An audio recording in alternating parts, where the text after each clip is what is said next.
dengan Pak Sabina Nomor tahun 2003. Ini pesantren itu memang tidak ada ya, diboyonglah murid min gitu. Kami datang di situ. Jadi Pak Bupati ngomong masalah. Saya jawab, saya mau bukan orang pesantren. Karena saya hobi bahasa-bahasa itu, menurut saya jawablah.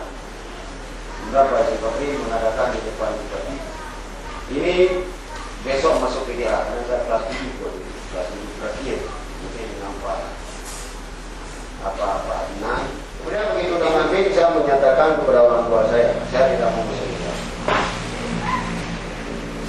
Kenapa? Karena saya melihat tidak ada produk Arab Saudi yang untuk mensejahterakan orang.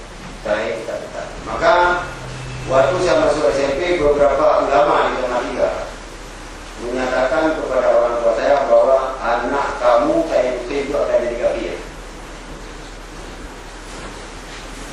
Saya katakan, tapi bapak saya tidak memberikan hal itu kepada saya.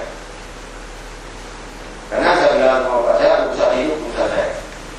Masalah beragama, dimanapun kita bisa beragama kalau kita mau. Nah, jadi seperti itu. Jadi akhirnya pendidikan ini sebenarnya tidak menimbulkan seperti itu. Sebenarnya yang harus dikalikan dalam hal ini. Sebenarnya ini membawa kemana pendidikannya? Anak sebenarnya ini dipandang oleh orang luar menjadi apa?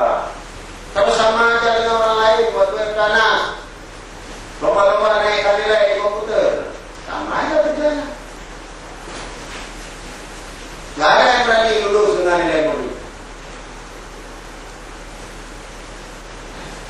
Sebenarnya kemampuan rakyat Indonesia menempatkan nilai dengan sistem proses pembelajaran yang dilaksanakan oleh guru di dalam kelas, sistem satu arah.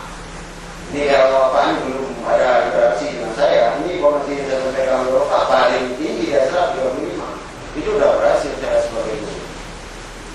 Maka dia kita senang itu sudah optimal dengan metode yang dia pakai seperti itu. Kalau akibatnya